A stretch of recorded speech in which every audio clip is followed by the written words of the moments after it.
Hi everyone, I'm so happy you could be here with me today. We're still continuing our Bohemian journey, and today I have a project that I think you'll really enjoy, and it's can be used for multiple ways. For instance, in junk journals, you can see that I have this patchwork pocket, and isn't that cute? And wouldn't it make a nice statement in a junk journal? This is one style that I made. Here's another one. Isn't that adorable? And of course, you could stick something in it like that. Let's look at one more. This is a larger one. I would probably put this one on the front of a journal, but still it could be used inside as well. And so that's three different ones that I made up fairly quickly to give you some idea of what these might look like in your journal. But let's talk about how they're made now. And it's fairly simple. It's a sewing project, of course, because it is using fabrics, but it's not hard. I start with a piece of fabric that's loose weaved, something that ravels, it looks raggedy, and probably I have used linens, and this is like a flour sack fabric. You're looking for something kind of loose weaved and cotton based, and so that it looks kind of tattered and something that you would find in patches and old worn clothes and so forth. So whatever you can find, and then just a piece, size it whatever you've got there, cut it down or tear it, and use it like that. Now what I do once I get a piece is of course this is going to be the width of my pocket for this one. Now you could use it either way, because if you turned it this way, let's say, you would have a long pocket that you could glue into your book. If you use it this way and you turn it, you've got a shorter pocket that's very much like this one here, okay? Or even this one. Now you notice I say turn it, because this is going to be the top of your pocket. This can be left unembellished. It really sets the pocket off, I think, when it is unembellished, and makes it look more like a pocket. Also, being unembellished, it allows you to, if you want to put some type of writing or a paper element or a cluster, or you want to add some buttons or whatever that you want to do on this area, it leaves you an area to actually decorate it so it fits the actual theme of the journal that you want to put it in. So think about turning the edge and leaving that. But the thing about turning the edge is that we don't want to create a whole lot of extra bulk. Now, I don't like just straight pockets. As you can see, everything I do is kind of whoppy-doodled. But again, back to not creating too much bulk. Once you turn this, take a pin and right under the edge, mark your line where you're going to turn this, okay? So that when you open it back up, let's say I'm going to turn this along this line here. When I open this up, then I know that I only want to put my fabric pieces below this line, because if I do them all the way up and then fold it, I'm going to have a really thick pocket, and it's going to be too bulky for the junk journal use. So what I want to do is understand where I need to put my parts and pieces. Now, what I start with is fabric that I have that's cut up for for my snippet rolls and such, and also for my patchwork. And so I just get a wad of that, and starting on that line, I start putting fabrics across there. Okay, nothing too rocket science here. Just lay stuff out using different shapes and colors next to each other. Of course, you wouldn't want to pile up a lot of the same color. Cover your blank spots. These little blingy things that you might have, use them across something to break up too much obvious pattern. Okay. Keep going.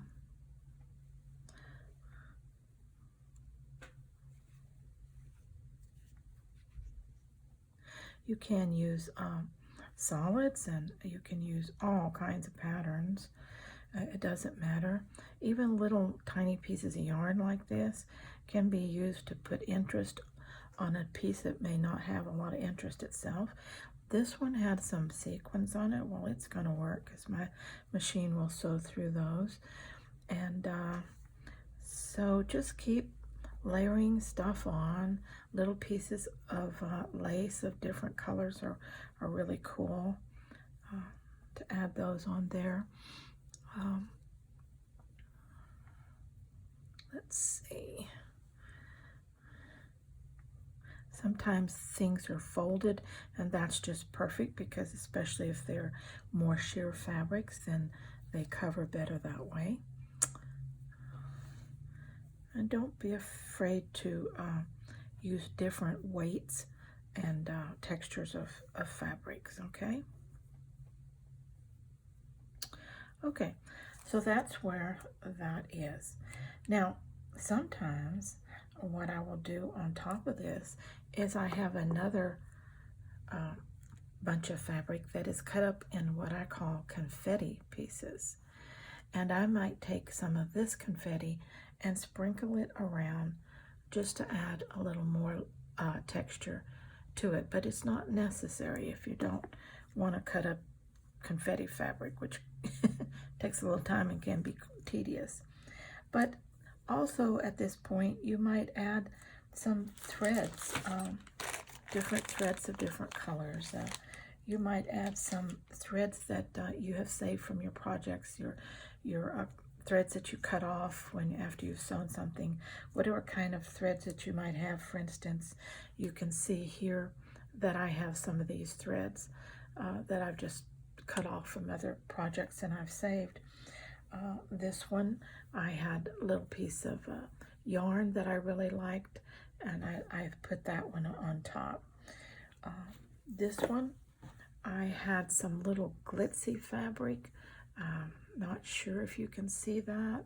It's silver and it shines. So what I did was cut that up in little pieces and put that on there. It adds a little interest, and something that shines is great. When you get that on there, then just take it to your machine and stitch it. It doesn't have to be perfect. It just needs to be enough of it stitched down.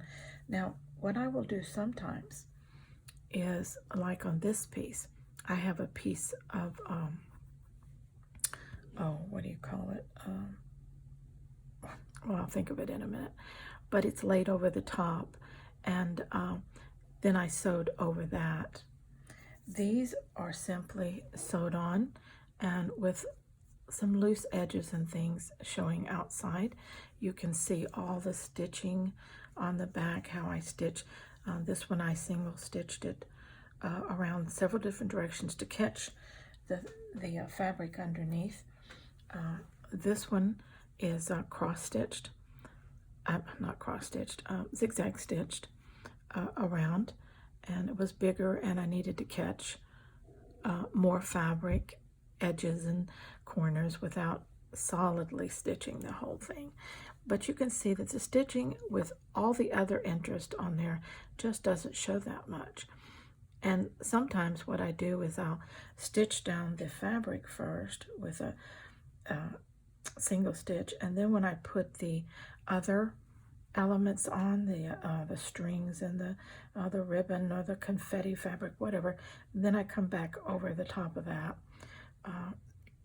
and so it's kind of double layered stitched that way. Okay, this is left raggedy just to hang down. All right, so once that is stitched, then you would take your top and fold it back down over the way you wanted it to go. Okay, then it would be time to stitch all the way down, around and up, and I stitch across the top, as you can see, and across here. And sometimes, just to keep it interest, as you can see on this one, I'll come back and add some just straight stitching in there, or zigzag stitching, or decorative stitching, whatever it is that you want to do. And when you get through, you have a fabric pocket that's perfectly gluable into a junk journal. It doesn't take a lot of elements, as you can see, especially when we're not putting them underneath the fold over. Plus, as you can tell, this is very thin. It's not bulky at all, and it won't cause a problem inside your journal. Okay. All right. Now, with a fold over this wide, I would probably definitely put something here, and a lot of times what I would do there is whatever paper I'm putting it on, if I want to coordinate it with the paper that I'm putting it on in a journal, then I would add a little paper cluster or something to the front here that would tie my color theme, or my theme, for instance, if it was botanical, I might put, you know, the florals or the botanical element in a cluster, or even a just a collage of paper there.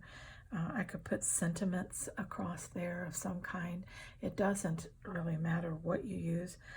Just make it fit your theme of the journal you want to use.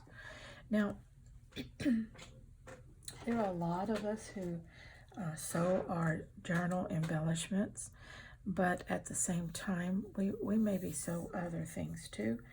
And so I wanted to show you how this might be used on garments. For instance,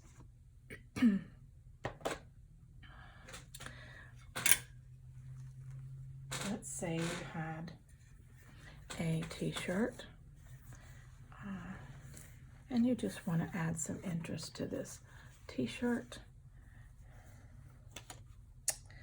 Look at how pretty that would be on your t-shirt. Okay, any of these actually would go. What a cool looking pocket on your t-shirt.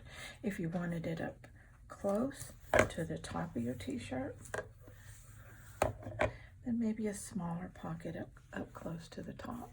But I like them down around the edge of the t-shirt. I think it adds a lot of fun element down around the edge of a t-shirt. Just bling it up.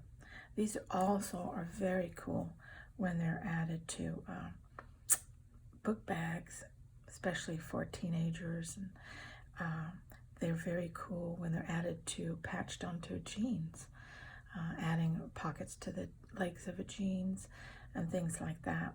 So you can think of a lot of different ways that you can use these once you have them made. And so don't limit yourself to just journaling, but you know, bling it up. Whatever you have, bling it up. They look really cool on different colors. I have, let's look at this one here. This is a green t-shirt, and look at how that color pops on that, and so forth. And then I have a light pale one here that this one just really looks gorgeous on. So think about those things and have some fun with it, and surprise your kids or your grandkids with patching work on their jeans or their backpacks or purses or whatever it is that that you could add these to. Now, you can use stitching, gluing. You can even hand stitch them on with the large, with say embroidery thread, and just use a slow stitch and stitch them on that way.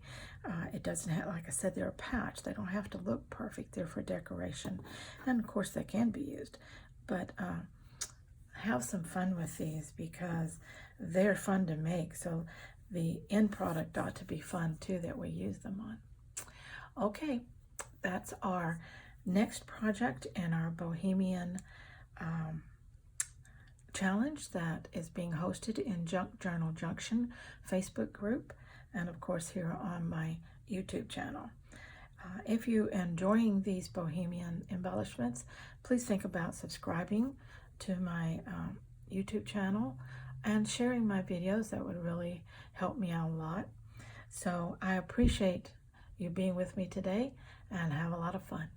Bye-bye.